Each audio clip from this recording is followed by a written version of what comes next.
Hello everyone, welcome back to Shajil sir classes. और कैसे हैं आप लोग?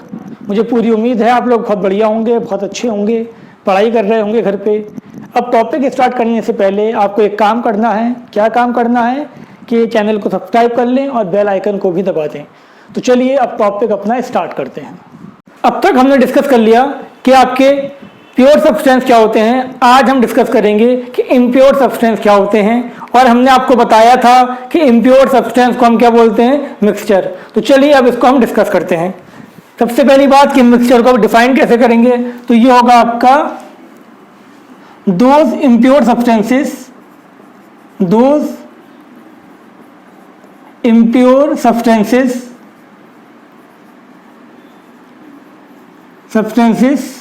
that are formed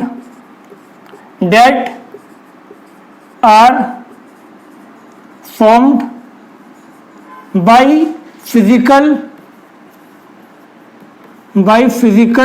combination of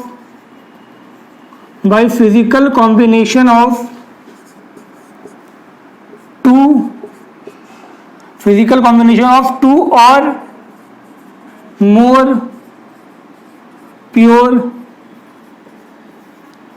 substances are called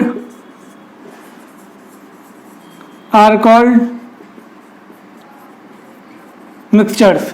ठीक है बेटा, बात समझ में आ गई आपके कि वो आपका जब भी हम दो या दो से ज्यादा प्योर सब्सटेंस को मिला देंगे फिजिकली, तो उस टाइम जो आपका सब्सटेंस बनेगा उसको हम क्या बोलेंगे? मिक्सचर बोलेंगे। फॉर एग्जांपल वाटर है हमारे पास, वाटर में हमने क्या करा? शुगर को ऐड कर दिया। वाटर एक प्योर सब्सटेंस, शुगर एक प्योर सब्सटेंस, जब हमने दोनों को ऐड कर दिया तो वो क्या बन गया? आपका मिक्सचर बन गया। ऐसे हमने क्या कर दिया? सैंड के अंदर, हमने वाटर के अंदर सैंड को ऐड कर दिया, ये भी क्या बन गया? आपका एक मिक्सचर बन गया। ठीक है, अलॉय होते हैं हमारे, आपका एक आपके पास कॉपर है, एक आपके पास जिंक है, दोनों को मिला दिया आपने तो ये क्या बन गया आपका? ये भी आपका होमोजीनियस मिक्सचर बन गया। तो ये बात आप याद रखें कि यहाँ पर केमिकल रिएक्शंस नहीं होती हैं, ये फिजिकली बनते हैं। क्लियर हो गए बेटा यहाँ तक बात? अब देखो ध्यान से करिए, they are of two type. ये कितने टाइप के थे बेटा? दे आर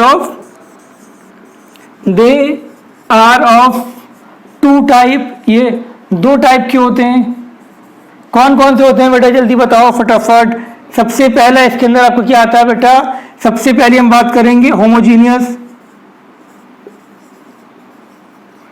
फर्स्ट आपका होमोजीनियस मिक्सचर, और सेकंड इसके अंदर आपका आता है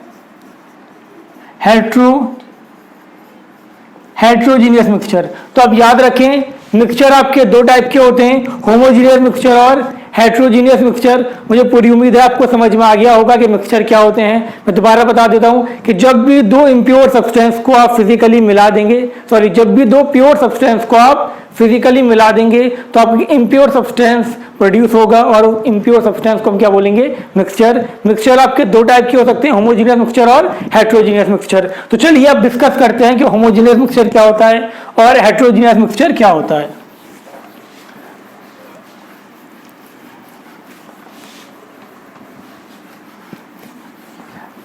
सबसे पहले हम डिस्कस करते हैं आपका होमोजीनियस मिक्सचर। तो हम डिस्कस करते हैं homogeneous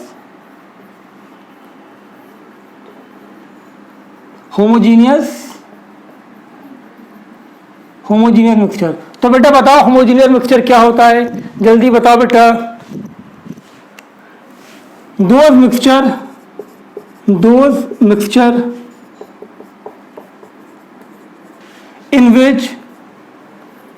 in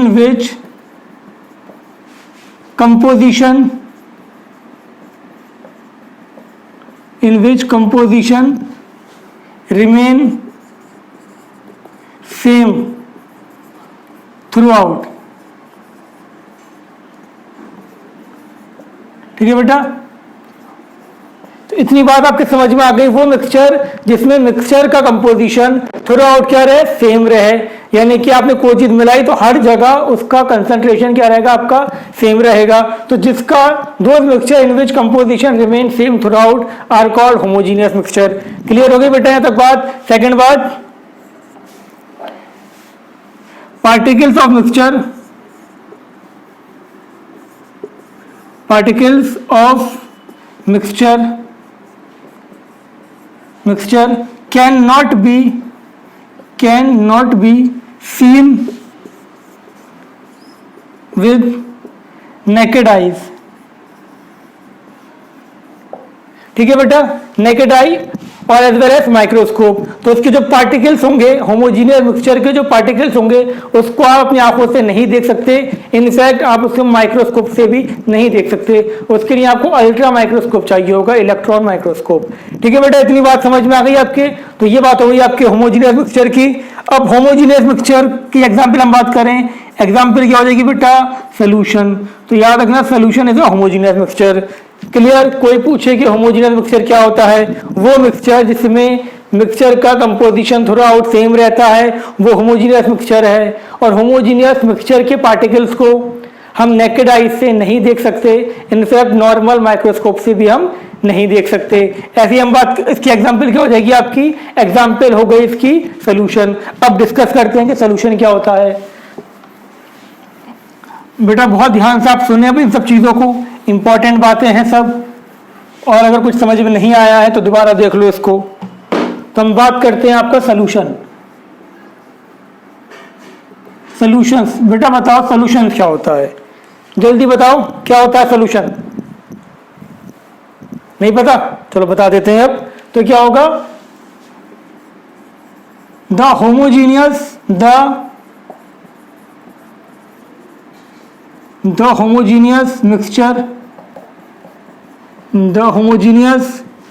mixture of two or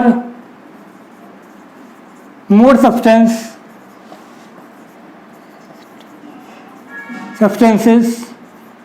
are called solution। ठीक है बेटा, बात समझ में आ गई आपके। सॉल्यूशन क्या था, the homogeneous mixture of two or more substances, दो या दो से ज्यादा सब्सटेंस को आप होमोजीनियसली मिला दें। होमोजीनियस का मतलब आपको बता दिया कि जिसमें कंपोजिशन थ्रू आउट सेम रहे, तो उसको हम क्या बोलेंगे, हम बोलेंगे सॉल्यूशन। ठीक है, एग्जांपल बताओ सॉल्यूशन की जल्दी फटाफट। क्या एग्जांपल है सॉल्यूशन की, बता दिया, सुन तो पाए नहीं हम बता दे रहे हैं आपको। तो जब भी मैं बच्चों से एग्जाम्पल पूछता हूँ, बच्चे क्या करते हैं, ये पानी में शक्कर घोल दी, सॉल्ट इन वाटर या शुगर इन वाटर, या उसमें नींबू पानी बना दिया, ऐसा कुछ। तो एक बात याद रखें, सोल्यूशन का मतलब सिर्फ लिक्विड नहीं होता, अलॉय भी सोल्यूशन है, एयर भी सोल्यूशन है। तो इससे हमें क्या पता चलता है बेटा, सोल्यूशंस में भी सॉलिड, लिक्विड और गैस। तो ये बात हमें समझ में आ गई, सोल्यूशन में भी सॉलिड, लिक्विड और गैस। सोल्यूशन सॉलिड भी हो सकते हैं, लिक्विड भी हो सकते हैं और गैस भी हो सकते हैं। अब एग्जाम्पल की मैं अगर बात करूं तो बेटा जी सुन लो ध्यान से, आपसे कोई पूछे सॉलिड सोल्यूशन क्या होगा बेटा, सॉलिड सोल्यूशंस क्या होंगे बेटा जल्दी बताओ। ये होगा आपका ऑल अलॉयस, जितने भी अलॉय हैं आपके वो सब क्या हैं, वो सब है आपके सॉलिड सोल्यूशन। हम बात करें लिक्विड सोल्यूशन की, बेटा लिक्विड सोल्यूशन बताओ, लिक्विड सोल्यूशंस क्या हो जाएंगे आपके, ये हो जाएगा आपका सॉल्ट इन वाटर, नमक को पानी में घोल दो, या फिर आपका शुगर इन वाटर। ठीक है बेटा, सॉल्ट इन वाटर या फिर शुगर इन वाटर। आपसे कोई पूछे गैसियस सोल्यूशन क्या कोई आपके पूछ ले, तो बेस्ट एग्जांपल क्या हो जाएगी बेटा इसकी बेस्ट एग्जांपल हो जाएगी आपकी एयर। तो याद रखो, air is a homogeneous mixture of two और air is a homogeneous mixture of several gases. तो एयर भी एक सोल्यूशन है। बात समझ में आ गई, सोल्यूशन आपका सॉलिड भी हो सकता है, सोल्यूशन लिक्विड भी हो सकता है, सोल्यूशन गैस भी हो सकता है। तो हमेशा आप पानी वाली एग्जांपल मत बताया करो। ठीक है बेटा, रब कर दें ये सब, इतनी बात क्लियर। चलो बहुत अच्छी बात है, अब इसको हम रब करते हैं। सॉल्यूशन क्लियर हो गया आपके। अब हम बात करते हैं कि बेटा सॉल्युबिलिटी क्या होती है। सॉल्युबिलिटी बताओ जल्दी, कि क्या जानते हैं आप सॉल्युबिलिटी के बारे में।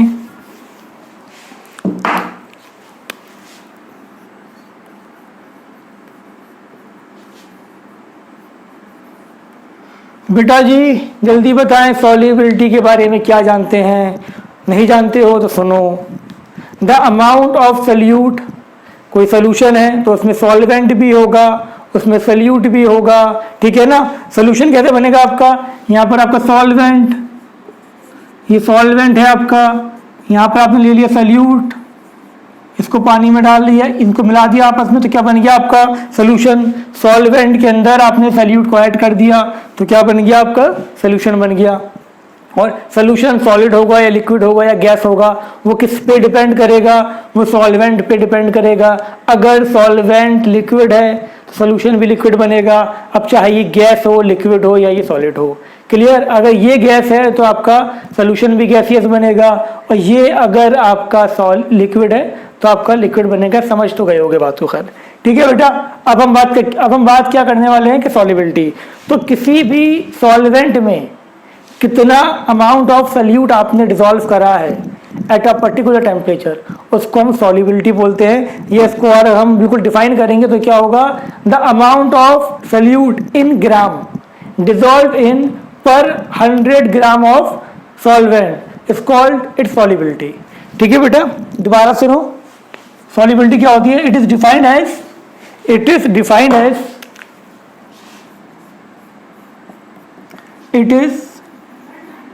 it is defined as amount of solute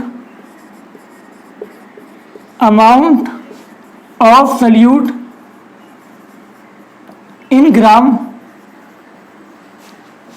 that dissolves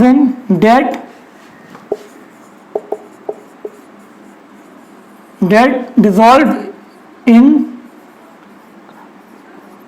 per 100 gram of solvent at a particular temperature।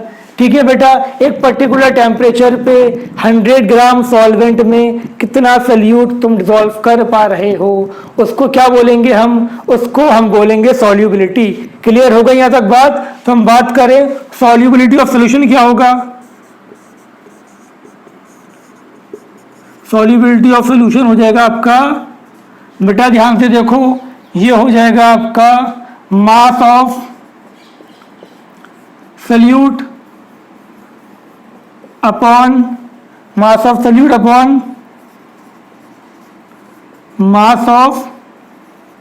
Solvent into 100।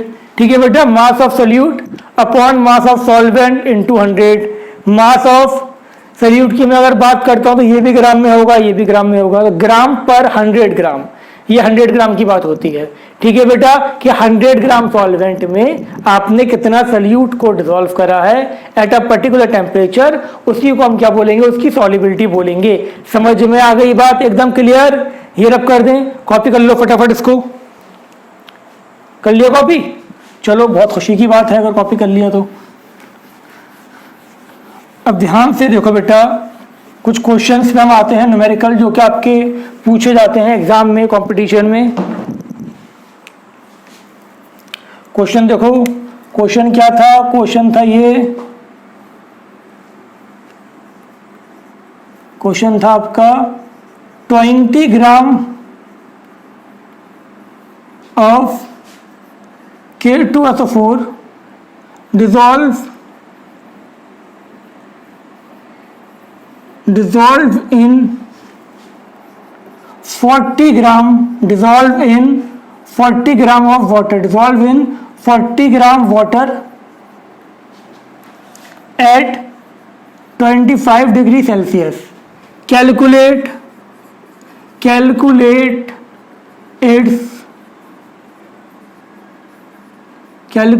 its solubility। Question समझ में आ गया बेटा। 20 gram of K2SO4 dissolve in 100 gram water at 25 degree centigrade, calculate its solubility. तो क्या बताया था अभी, हमें यहाँ के बिना mass of solute. Mass of solute क्या है बेटा, देखो जो डिसॉल्व किया जाता है वो सल्यूट होता है। कितने ग्राम है, 20 ग्राम। मास ऑफ सल्यूट हो गया 20 ग्राम। ठीक है बेटा, मास ऑफ सॉल्वेंट कितना है हमारे पास, जल्दी बताओ। मास ऑफ सॉल्वेंट हमारे पास हो गया 40 ग्राम। क्लियर बेटा, टेम्परेचर हमें गिवन है ही। अब हमें सॉल्युबिलिटी निकालनी है। सॉल्युबिलिटी हमें पता है, सॉल्युबिलिटी क्या होती है बेटा, मास ऑफ सल्यूट कितना था 20 ग्राम upon mass of solvent into 100। ठीक है, काटा पीटी मचाओ, इसके अंदर कितना आ गया बेटा, ये आपका आ गया 50। सॉल्युबिलिटी कितनी हो गई इसकी 50। यूनिट क्या होंगे, ग्राम पर 100 ग्राम। क्लियर हो गई यहाँ तक बात, एकदम क्लियर है। सॉल्युबिलिटी कितनी आ गई इसकी 50 आ गई, एकदम क्लियर। रब कर देंगे, चलो बहुत अच्छी बात, कॉपी कर लो इसको, कॉपी कर लिया बेटा, रब कर दें। नेक्स्ट क्वेश्चन पे हम आते हैं। अब नेक्स्ट क्वेश्चन आपके पास है, इस क्वेश्चन में ध्यान, तो बेटा देखो अब इस क्वेश्चन को, solubility of HCl in water is 20. How many gram of HCl would dissolve in 300 gram of water at same temperature? अब इसका मतलब समझ लो, इसमें क्या बोल दिया गया कि solubility कितनी है 20। अब solubility का मतलब क्या होता है, इसका मतलब होता है कि 100 ग्राम सॉल्वेंट के अंदर 100 ग्राम सॉल्वेंट के अंदर 20 ग्राम HCl डिसॉल्व है। आपको बताया था बेटा कि सॉल्युबिलिटी क्या होती है, ग्राम पर 100 ग्राम। क्लियर। अब पूछा क्या जा रहा है, how many gram of HCl would dissolve in 300 gram of water. इसको कैसे करना है समझो बेटा, हमें पता है 100 ग्राम वाटर में 100 ग्राम वाटर में कितना डिसॉल्व है बेटा, 20 ग्राम HCl। ठीक है बेटा, 100 ग्राम वाटर कंटेन 20 ग्राम HCl। ध्यान से देखो, 100 ग्राम वाटर कंटेन 20 ग्राम HCl। इतनी बात समझ में आ गई। ये बात समझ में कैसे आई, क्योंकि हमें सॉल्युबिलिटी कितनी गिवन है बेटा, 20 गिवन है। 20 ग्राम पर 100 ग्राम लिखा हो या सिर्फ 20 लिखा हो, बात एक ही है। तो हमें 20 गिवन है, इसका मतलब यह है कि 100 ग्राम में 20 ग्राम HCl डिसॉल्व है। 1 ग्राम में कितना होगा, 1 ग्राम में बेटा कितना होगा, 20 अपॉन 100। क्लियर हो गई यहाँ तक बात। अब आपसे पूछा जाए कि आपका 300 ग्राम में कितना होगा बेटा, तो 300 ग्राम में कितना हो जाएगा, 20 अपॉन 100 इंटू 300। ठीक है बेटा, बात समझ में आ गई। ठीक है, क्लियर। 20 upon 100 into 300। अब जो भी इसका आपका आंसर आ जाए, मुझे पूरी उम्मीद है आपको ये समझ में आ गया होगा। तो कितना हो गया बेटा, ये आपका हो जाएगा 60 ग्राम। तो 300 ग्राम के अंदर आपका 60 ग्राम डिसॉल्व होगा। इतनी बात क्लियर हो गई, चलो बहुत अच्छी बात है। अब हम बात करते हैं फैक्टर इफेक्टिंग द सॉल्युबिलिटी, तो ये हम रब करते हैं। अब नेक्स्ट हेडिंग आप लिख लें, फैक्टर इफेक्टिंग द सॉल्युबिलिटी। तो इसमें जो सबसे पहला फैक्टर हमें पढ़ना है, हेडिंग जरूर लिख लेना बेटा, वो सबसे पहला फैक्टर हमें पढ़ना है टेम्परेचर का। टेम्परेचर तो बेटा जी मुझे बताओ टेम्परेचर का क्या इफेक्ट होगा सॉल्युबिलिटी पे। तो बहुत सिंपल सी बात है, सुन लो ध्यान से।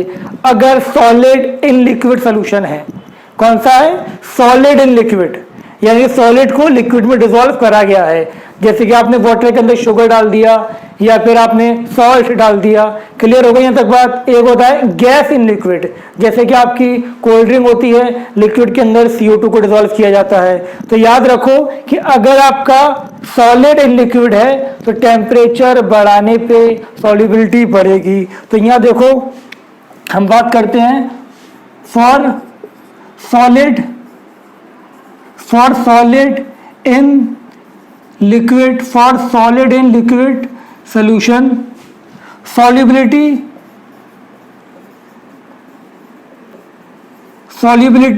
increases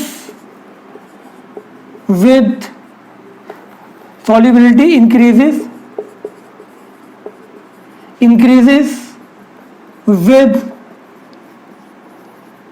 increase in temperature।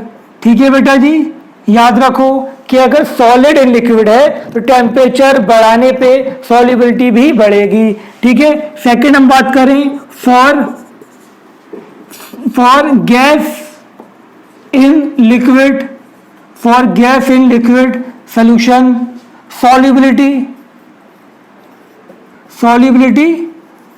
solubility decreases with increase in temperature।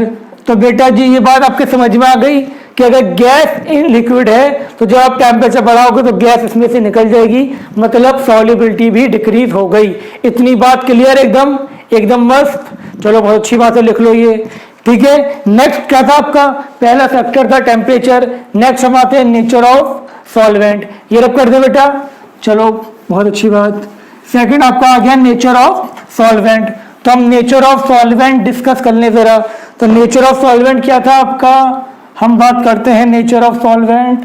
Second आपका आ गया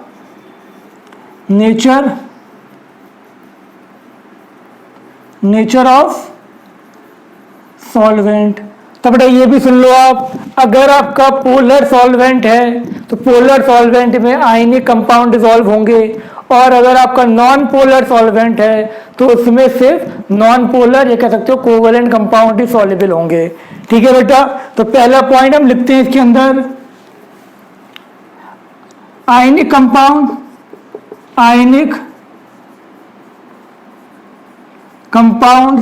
are soluble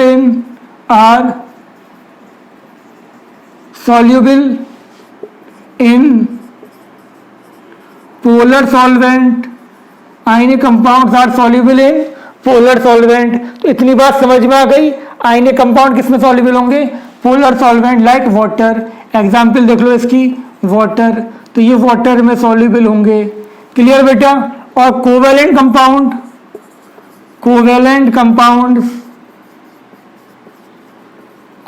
compounds are soluble in non-polar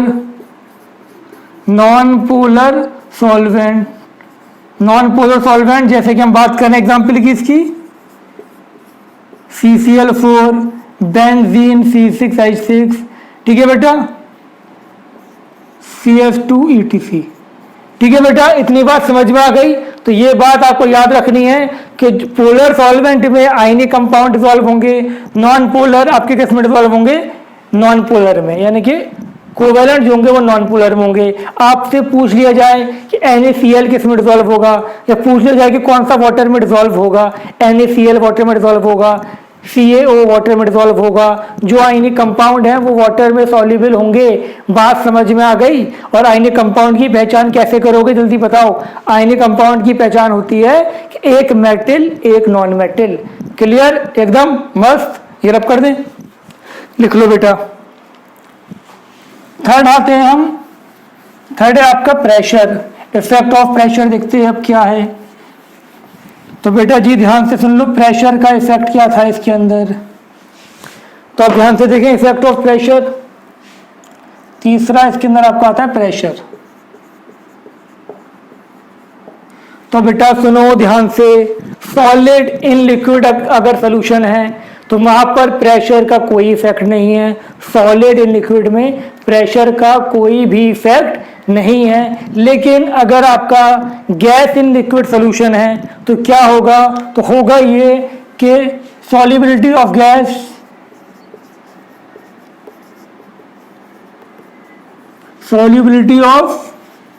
gas in liquid, solubility of gas in liquid increases with increase in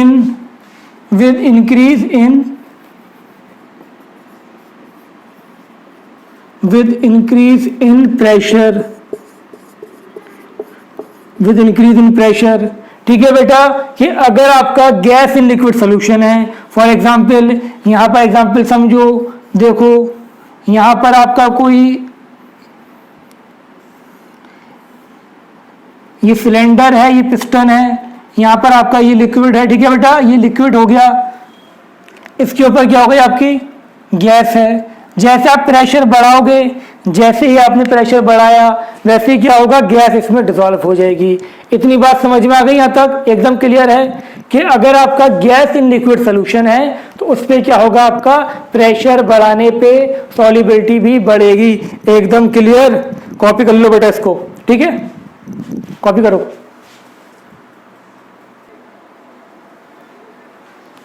लिख लिया बेटा? अब इसी की बेसिस पर, अब ध्यान से देखो, इसी बेसिस पर, प्रेशर की बेसिस पर एक साइंटिस्ट थे हेनरी, उन्होंने एक लॉ दिया था, वो लॉ आप समझ लें, जिसको हम क्या बोलते हैं, हेनरीज लॉ। तो देखो बेटा ध्यान से, हेनरी लॉ क्या कहता है? हेनरीज लॉ हम बात करते हैं तो हेनरीज ने क्या कहा था, बहुत सिंपल सा कहा था, जो तुम भी कह सकते थे अगर तुम उनकी जगह होते तो, बट तुम में इतना दिमाग नहीं है। तो देखो ध्यान से, इन्होंने ये कहा कि अगर आपके पास कोई लिक्विड है, ये एक सोल्यूशन है सपोज आपके पास, ठीक है, इसके अंदर गैस है, ये कुछ गैस डिसॉल्व है इसके अंदर, क्लियर? अब देखो ये आपका सिलेंडर और पिस्टन अरेंजमेंट है, ये सिलेंडर है, ये पिस्टन है, ठीक है। अब यहाँ पर क्या था आपका, यहाँ पर कुछ गैस के मॉलिक्यूल्स हैं। अब इन्होंने ये कहा था कि अगर आप प्रेशर बढ़ाओगे, अगर आप इसे प्रेशर अप्लाई करोगे तो होगा क्या, होगा कुछ ऐसा कि आपका जब ये प्रेशर आप अप्लाई करोगे पिस्टन नीचे आएगा, और ये पिस्टन नीचे आएगा यहाँ पर, तो गैस क्या होगी आपकी, गैस आपकी अब ज्यादा डिसॉल्व हो जाएगी। ये जो गैस है ये भी इसमें क्या हो जाएगी आपकी, डिसॉल्व हो जाएगी। बात समझ में आ गई? यहाँ तक क्या कहा इन्होंने, इन्होंने ये कहा था कि mass of gas dissolve in a liquid is directly proportional to pressure. Rub कर देंगे, डायग्राम समझ में आ गया? स्टेटमेंट सुन लो ध्यान से, क्या कहा गया था। हेनरी लॉ कोई पूछे क्या कहता है, हेनरी लॉ ये कहता है, it state that mass of gas dissolves in a liquid, mass of gas dissolved in a liquid is directly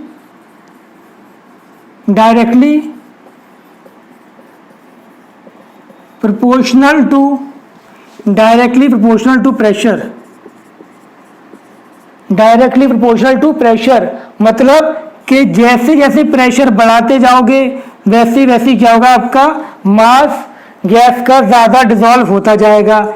m is equal to के एच पी। अब इसके अंदर m क्या है बेटा, m है यहाँ पर, कोई पूछ ले कि m क्या है, तो m क्या है यहाँ पर, m है आपका मास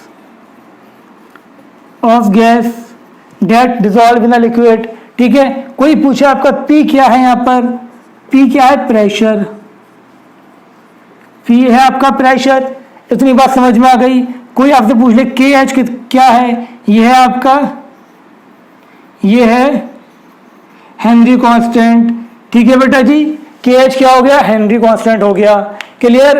अब कोई पूछे आपके से कि हेनरी कांस्टेंट की यूनिट क्या होंगे, तो यूनिट क्या हो जाएगा, m/p, ठीक। KH इजिकल टू P नीचे आ गया, m क्या था, ग्राम, और ये क्या था आपका ATM या बार, तो ग्राम पर ATM या ग्राम पर बार इसके यूनिट होंगे। तो याद रखना, हेनरी कांस्टेंट किसको डिफाइन करता है, सॉल्युबिलिटी को डिफाइन करता है, और ये क्या कहता है कि mass of gas dissolve in a liquid is directly proportional to pressure. इसके और भी स्टेटमेंट हैं, बट अभी आपके लिए इतना ही स्टेटमेंट काफी है। क्लियर हो गई यहाँ तक बात? लिख लो इसको, फिर हम रब करते हैं इसको। लिख लिया, रब कर दें, चलो बहुत खुशी की बात। चलो ये हमारा हो गया। अब हम बात करते हैं types of solution on the basis of solubility. इसको भी देख लो ध्यान से, types of solutions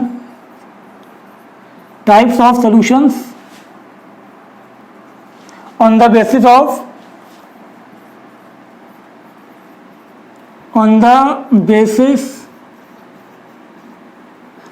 solubility। On the basis of solubility. ठीक है बेटा, types of solution on the basis of solubility. तो कितने टाइप के होते हैं जल्दी बताओ? ये होते हैं आपके 3 टाइप के, unsaturated, saturated and super saturated. तो सबसे पहली बात किसकी करनी है बेटा? सबसे पहले करनी है अनसैचुरेटेड सॉल्यूशंस, अनसैचुरेटेड सॉल्यूशंस। तो बेटा जी बताओ अनसैचुरेटेड सॉल्यूशंस क्या होते हैं? अब देखो राइटिंग का ज़्यादा कुछ माइंड मत करना, राइटिंग मेरी अच्छी नहीं है, बट फिर भी मैं बहुत अच्छा लिखने की कोशिश कर रहा हूं। क्या था आपका? Unsaturated, unsaturated solution. ठीक है बेटा, कॉन्सेप्ट पे ज़्यादा ध्यान दो जो मैं समझा रहा हूं। ठीक है, अब बताओ क्या होती है अनसैचुरेटेड सॉल्यूशन? नहीं पता तो ध्यान से देखो। अब ये देखो, बताओ ये क्या है बेटा? ये जो हमने बनाया है ये क्या है?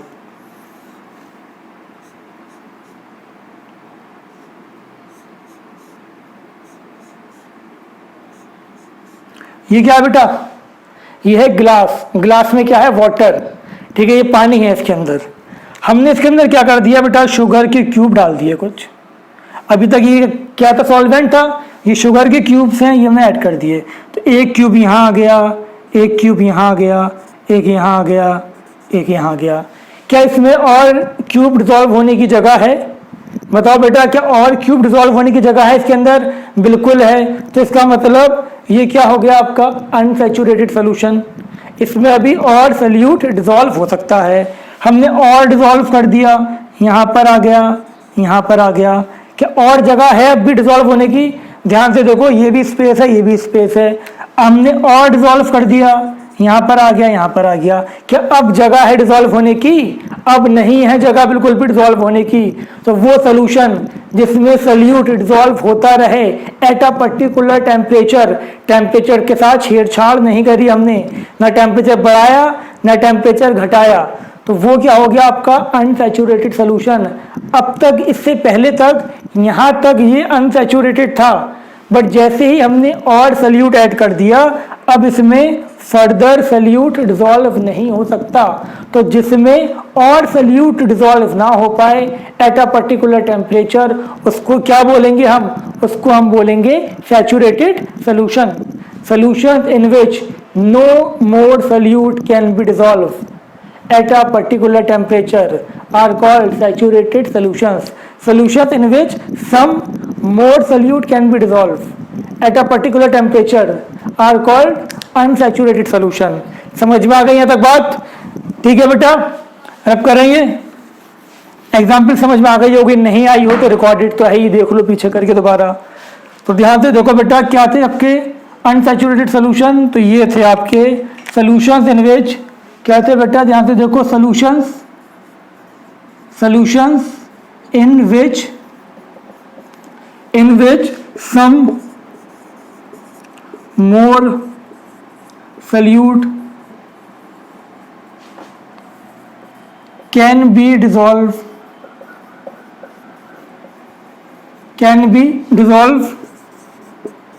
At a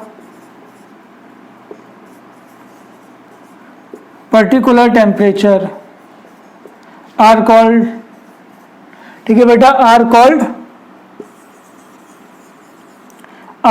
unsaturated solutions. तो बेटा इतनी बात समझ में आ गई। Solution in which some more solute can be dissolve at a particular temperature are called unsaturated solution. जिसमें पर्टिकुलर टेम्परेचर पे आपके और सॉल्यूट डिसॉल्व होते रहें उसको हम अनसैचुरेटेड बोलेंगे, और जब तक डिसॉल्व होता रहेगा तब तक वो अनसैचुरेटेड ही रहेगा। क्लियर? नेक्स्ट कहानी पे आते हैं हम आते हैं सैचुरेटेड सॉल्यूशन। तो ध्यान से देख लो बेटा, सेकंड हमारे पास क्या आ गया? Saturated solution.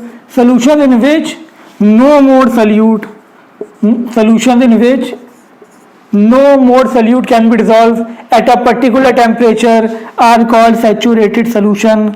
वो सॉल्यूशन जिसमें अब सॉल्यूट डिसॉल्व ना हो पाए उस टेम्परेचर पर, एक पर्टिकुलर टेम्परेचर पर ही, तो उसको हम क्या बोलेंगे बेटा? Saturated solution. जितनी जगह थी उतनी डिसॉल्व हो गए। अब हम बात करने वाले हैं थर्ड, ये भी नोट कर लेना बेटा। थर्ड क्या है आपका? Super saturated solution. ये क्या हो गया आपका सुपर सैचुरेटेड सोल्यूशन। अब सुपर सैचुरेटेड सोल्यूशन क्या होता है बेटा, जलेबी तो खाई होगी आपने, रसगुल्ला भी खाया होगा, चाशनी देखी होगी उसकी, वो कैसे बनती है, गर्म करते रहते हैं और शक्कर को उसके अंदर डिसॉल्व करते रहते हैं। तो वो जो आपका शुगर सिरप होता है वो क्या होता है, वो होता है आपका सुपर सैचुरेटेड सोल्यूशन। इसका मतलब ये हो गया कि टेम्परेचर बढ़ा के आप extra amount of solute dissolve कर देंगे तो वो क्या बनेगा आपका, वो बनेगा आपका क्या, सुपर सैचुरेटेड सोल्यूशन। समझ में आ गई बात, क्लियर है? तो ध्यान से देखो, सोल्यूशन है in which some extra solute can be dissolve by rising temperature, by increasing temperature, dissolve by increasing temperature are called, increasing temperature are called, क्या कॉल्ड बेटा, are called super saturated solution.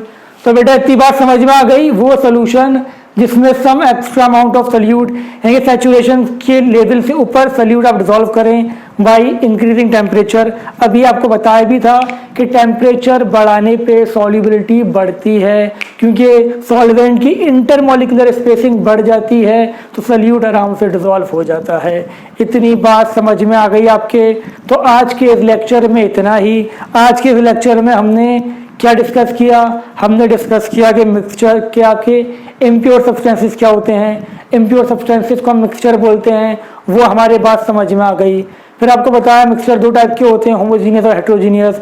हमने homogeneous mixture discuss कर लिया, homogeneous mixture में example solution discuss कर लिया, solution की solubility discuss कर ली, उस पर न्यूमेरिकल देख लिए। फिर हमने सॉल्युबिलिटी किस फैक्टर पे डिपेंड करती है वो डिस्कस कर लिया। उसके बाद type of solution on the basis of solubility ये देख लिया। नेक्स्ट लेक्चर में हम डिस्कस करेंगे कंसंट्रेशन ऑफ सोल्यूशन। तो आज के लिए इतना ही। अपने ख्याल रखें आप और पढ़ाई करते